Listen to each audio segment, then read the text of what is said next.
Hello everyone and welcome back to another guide video on top heroes. Today this is going to be an event guide on Kingdom Duel, which is also known as SVS or KvK.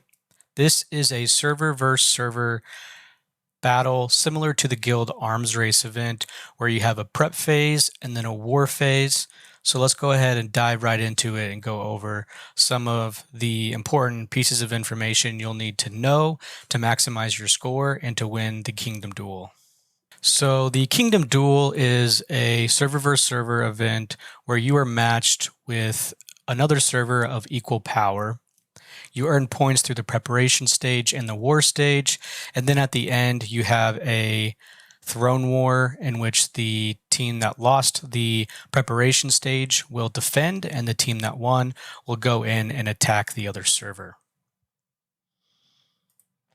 So there are different stages. The matching stage is essentially just matching you up with another server that's with similar strength. That way you don't just get steamrolled by a server that has a lot of whales. You then have the preview stage. So this is just kind of an extension of the matching phase. So that gives you a little bit more time to prep. And then you have the actual preparation stage that lasts 5 days, and then the war stage that is for 1 day where you can invade another server. This event follows the same schedule as Guild Arms Race. So day 1 is construction and relic shards. Day 2 is research. Day 3 is bosses and mobs. Day 4 is hero development. And day 5 is troop training, which is set up to prepare you for the war stage. So let's jump into stage 1. Stage 1 is going to be relic shards and construction. So what you want to focus on here is using all of your construction speed ups. And then prior to the event, you can actually save. I'll put a screenshot up of my Guild Arms Race screenshot. This was what it looked like prior to starting Guild Arms Race, that is. So you can actually save for the few prior days before the event most of your construction. That way when the event starts, you can then click onto the chests and it'll give you a massive boost to your score. That's the construction part of day 1. The second part of day 1 that's important is your relic haul. So you'll want to go into here and upgrade all of the relics that you can. So if you want to min-max, as you do your legions, don't just immediately go in and upgrade everything, because you get those universal relic shards, and then you'll also get the actual shards for the relic that you are upgrading. You'll want to save those for Guild Arms Race and also save them for KvK. Day 2 is the tech boost. So this is going to give you points based off of, you can use your relic shards here as well. Either day 1 or day 2, doesn't really matter.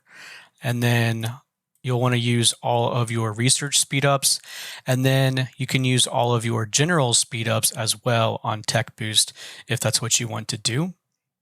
If you are close to tying on day 1, it may be beneficial to go ahead and use your general speed ups to win day 1 of the construction boost, and then only use research speed ups during the tech boost.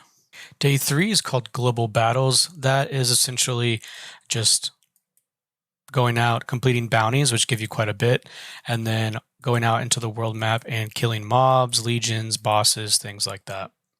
So what you want to focus on here is saving prior your bounties. So it refreshes every, I believe, 8 hours. So you can actually save your missions prior to this portion of the event.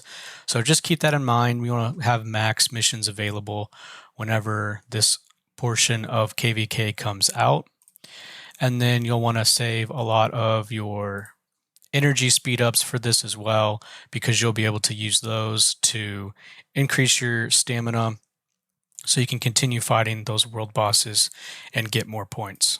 Day 4 is Call of the Hero. This is all things hero based. So it's going to be your recruitments in the tavern. It's going to be using your epic hero shards, your legendary mythic hero shards. It's going to be awakening your heroes and using soul stones. So this is where you want to save all of those recruitment tokens and all those universal shards for this event in both Guild Arms Race and Kingdom Duel if you're wanting to min-max. If you're min-maxing, each time this event rolls around, you should have more than 500 of your recruitment tokens to use. Even if you're free to play, this is doable. We have members in our guild who are free to play that have more than I do. So just make sure that you're saving these for this event, and it will allow you to get massive boosts, a lot of hero copies, and give you a lot of points as well. Then once you've used all of your recruitment tokens, go to your heroes, click on a hero, and then you can start leveling them up. So you'll want to make sure that you save all of your shards for your heroes as well. That way you can give them big boosts once these events roll around. And then as far as soul stones go, once you start unlocking that awakening portion, if we go over to our pyro here, we can awaken our pyro with 1 legion stone. If we go to sources here, this is available through the Star Gem store. So if we go there, we're able to purchase 2 of these at a time, and this refreshes. So, make sure you're saving up those star points because these soul stones are not easy to come by. So you'll get these soul stones, and then you can awaken your hero, which does give them pretty big boosts.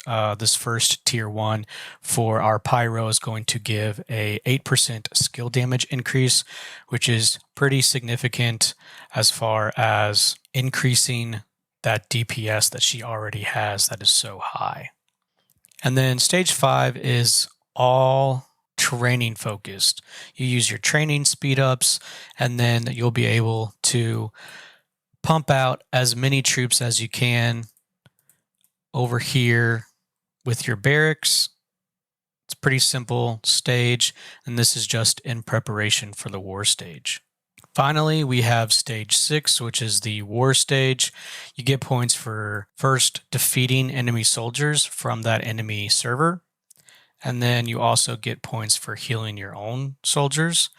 So some people may save some of their soldiers that are in their hospital. So we have 2,000 right now that's in our hospital. And you can save these if you want. However, if you're actively attacking the other server, you're going to have plenty of healing to do as well. So make sure you just kind of keep that in mind, that you are initially going to need soldiers to go and attack the other server. So that's going to give you quite a bit of points, and that's where the fun comes in. You can jump over to that other server, do some PvP, and get some kills. Following the prep and the war stage, at reset, or actually 2 hours after reset, there is another PvP event.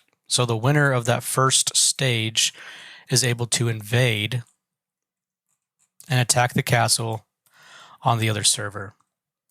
This is pretty similar to whenever you are attacking it on your own server to get those king privileges.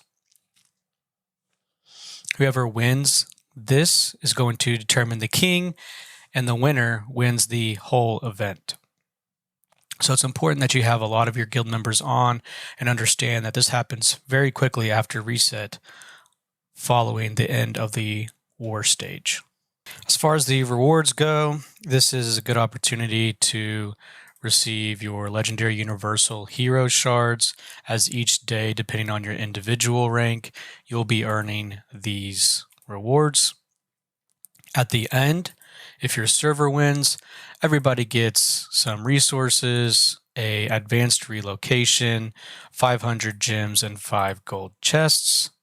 And then the overall winner can get some pretty big rewards as far as 30 universal hero shards, which is huge, and then 5 of the special potion.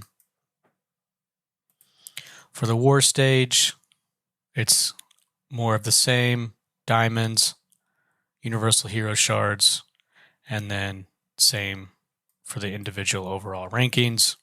Hopefully this video was helpful for all of you. It is a really good event to min-max, as you'll get massive boosts once you are able to use all of your resources. If you are interested in min-maxing, you can, try and save a day or two beforehand. That way you can still get some points and then continue progressing throughout the rest of the weeks while you're waiting on KvK and waiting on Guild Arms Race. Thanks for watching. I hope you enjoyed the video. Make sure to give it a like and subscribe to the channel, and I will see you guys next time.